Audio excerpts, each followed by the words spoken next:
Soy Gloria, de España, trabajo en Impulso Igualdad en el servicio de asistencia personal y yo soy trabajadora social. Soy Miquel, soy orientador educativo en la Comunidad de Madrid, trabajo en Madrid, España.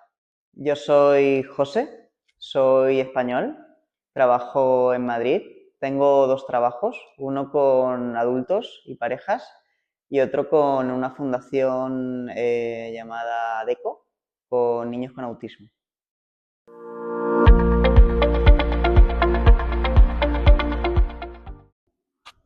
La primera palabra que me viene a la mente cuando pienso en comunicación aumentativa y alternativa es como comprensión. Porque al final eso hay muchas personas que esa es su manera de expresarse y que de la única manera en la que me van a poder decir lo que quieren, lo que necesitan y yo a ellos o a ellas es así. Entonces, sí, comprensión. La primera palabra que me viene a la cabeza diría puente, porque creo que en mis propias palabras la comunicación aumentativa y alternativa sirve como una forma de conectar gente que, ya sea por causas sociales o más biológicas, tiene problemas para establecer vías de comunicación ordinarias. Yo diría integración, ¿no? Porque permite a la persona, al final el lenguaje es un sistema, ¿no? de relación, de establecer intimidad con alguien, y este tipo de mecanismo, de instrumento, conecta a la persona con su contexto, con otras personas.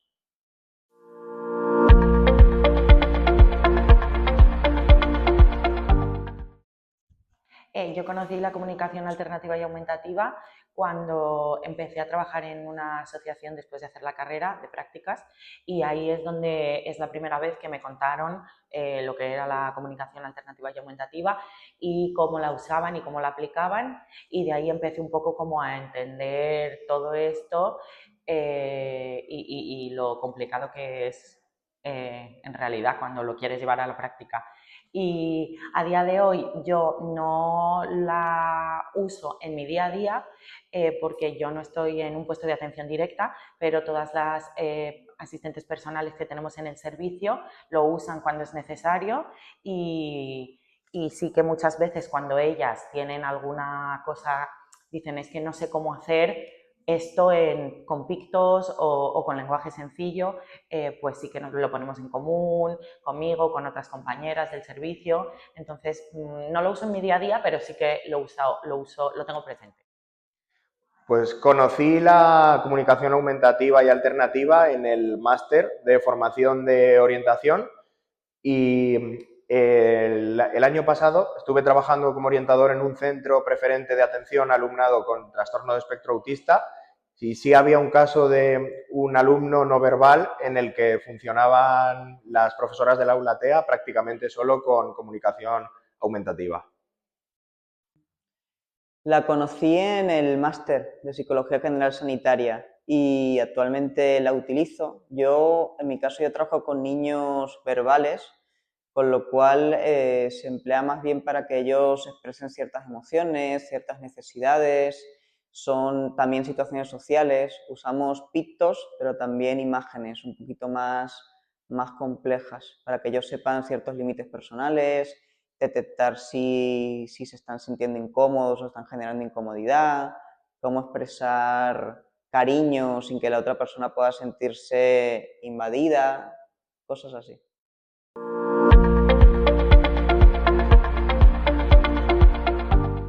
Pues yo lo usaba mucho cuando era educadora en pisos tutelados, y había personas que no tenían lectoescritura.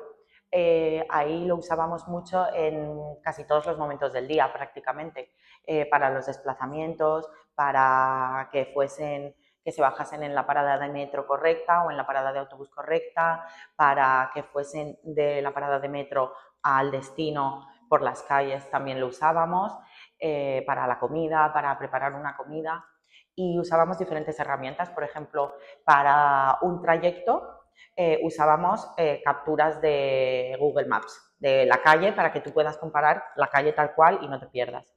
Pero luego, por ejemplo, para preparar una receta lo hacíamos con pictos, como consecuencias y repasábamos desde el inicio de la receta hasta el final.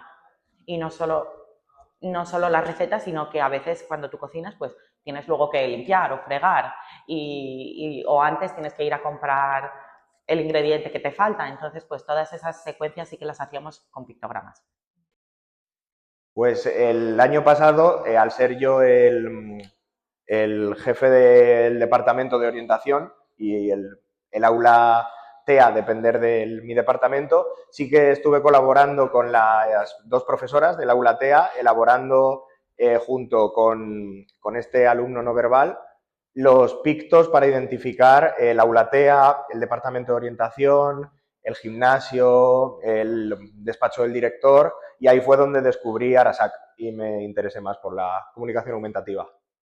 Recuerdo hace poquito, hace 2, 3 semanas, el caso de un chico. Nosotros generalmente intentamos trabajar en sus contextos naturales, o en su equipo de fútbol, en su colegio, con su familia, y fui yo a ver un entrenamiento y nosotros habíamos trabajado en la sesión de la semana anterior cómo dirigirse a un compañero cuando ese compañero falla, cuando comete un error. Él generalmente se enfadaba mucho consigo mismo, se expresaba, gritaba y utilizando ciertas imágenes, fotos reales sacadas de otros entrenos, fuimos moldeando una forma de comunicarse de manera un poquito más asertiva, ¿no? Decirle no pasa nada, si la siguiente oportunidad. Fuimos relacionando imagen, autoinstrucción y verbalización a compañero. Entonces, ese tipo de situaciones al final a él le permiten tener mejor relación con otros.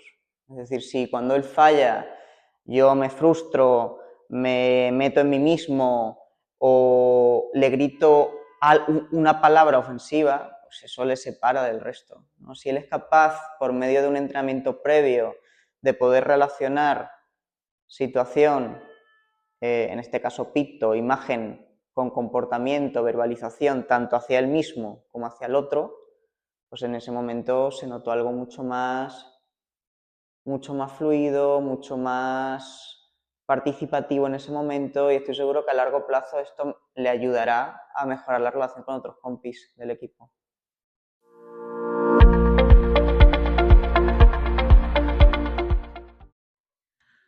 Pues sí que yo puedo reconocer muchos momentos en los que he visto que no solo la confianza de la persona, la autoestima, pues a una persona que de repente nunca ha cocinado porque no sabe leer una receta y nunca han confiado en ella para poder hacerlo, a través de los pictogramas, pues la primera vez que se hizo una tortilla francesa, que es una cosa muy sencilla, pero pues eso fue un momento de orgullo y tú perfectamente ves que cada vez cuantas más cosas consiguen hacer, más capaces se sienten de hacer otras. Entonces eso para la autoestima es impresionante y como que muchas veces a lo mejor no están acostumbrados a hacer algo, algunas personas, claro, que les salga bien, porque no les han dado las herramientas. Entonces, como hacer algo, ir a un sitio o poder preguntar algo a través de pictos y que te contesten, o tú simplemente poder decir, no quiero macarrones, quiero espaguetis, pues eso es un éxito. Y a la autoestima de las personas también les empodera muchísimo.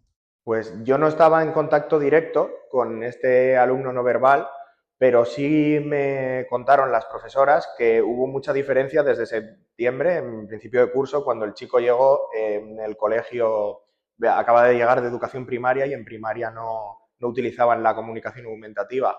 Sí me contaban que, aunque no hubo un día de un hito como tal, la diferencia que había en este chico entre septiembre y mayo y cómo expresaba incluso visualmente. Su madre había dicho en casa que estaba mucho más abierto a la comunicación después de trabajar desde el instituto con un sistema de pictos.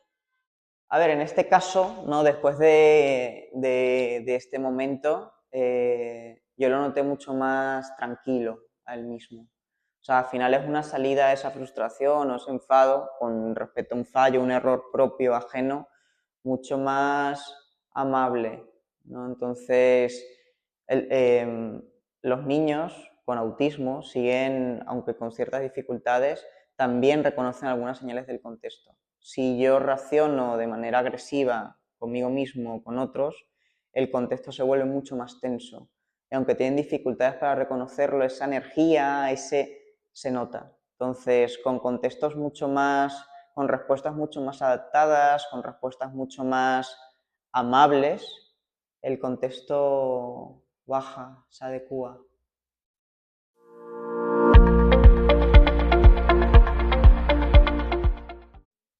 Pues un caso que yo recuerdo que para mí fue muy importante fue que había una mujer con discapacidad que ya vivía en una residencia desde hacía muchos años y le ofrecieron un puesto de trabajo y al principio ella no iba a aceptar el puesto de trabajo porque nunca había trabajado, tenía mucho miedo y además no sabe leer y escribir. Y nosotras le animábamos mucho, venga, hazlo, venga, hazlo, venga, hazlo.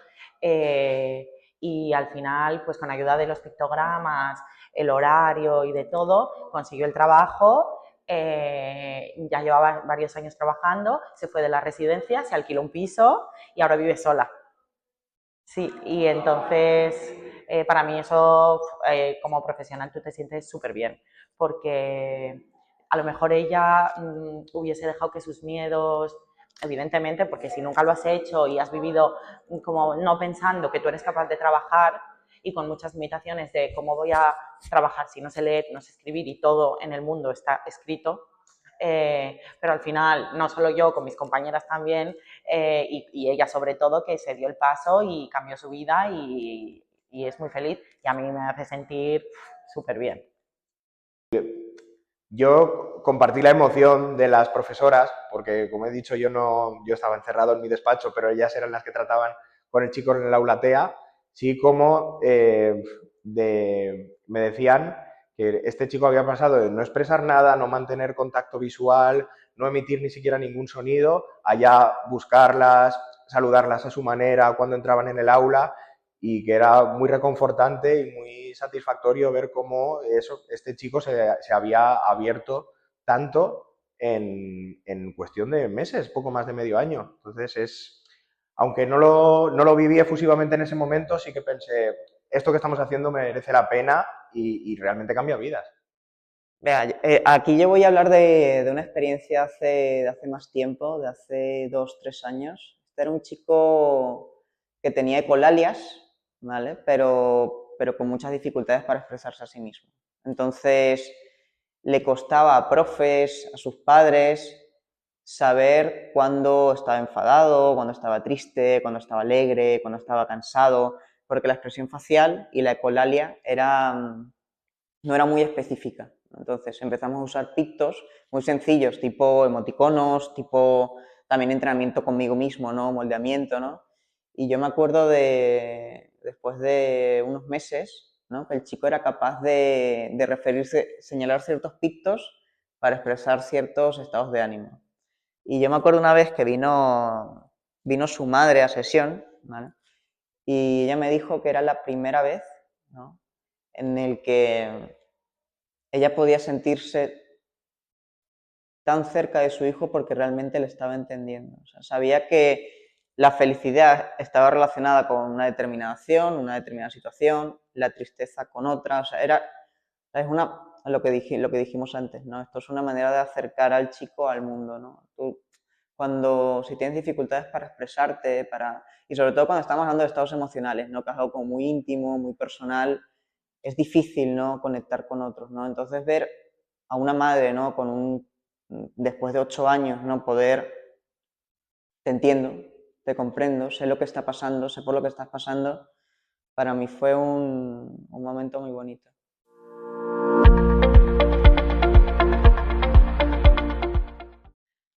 Pues yo diría a todo el mundo, tanto familia, por supuesto, también profesionales, que parece al principio muy difícil, sobre todo con cosas abstractas, que es como súper difícil hacer pictogramas o eso con cosas abstractas, con ideas abstractas, pero que al final se consigue y que sobre todo mejora mucho la calidad de vida de las personas que no se pueden comunicar, con lo cual tendríamos que tenerlo muy integrado. Pues me gustaría transmitirles que esto es una vía que tal vez, al menos en Madrid, que es mi campo de experiencia en la educación, no está tal vez tan reglado. Creo que se hace un poco ad hoc en cada centro, pero sí estaría muy bien que sobre todo los profesionales que trabajamos en atención a la diversidad estuviésemos formados más regladamente en comunicación aumentativa, porque es súper útil y no puede ser que eso, en cada centro estemos haciendo lo que ad hoc nos viene mejor cuando podríamos realmente seguir un manual y unas reglas que nos facilitasen bastante el trabajo. Yo diría que vale la pena, como algo, porque puede parecer a veces, muy tedioso el entrenamiento. O sea, un entrenamiento con personas que requieren de este tipo de herramientas, sobre todo cuando hablamos de la parte sanitaria, ¿no? Hablamos de espectro autista, hablamos de dificultades de desarrollo. Cuesta mucho, pero vale la pena. O sea, yo lo diría así de manera muy, muy simple, muy directa. Vale la pena.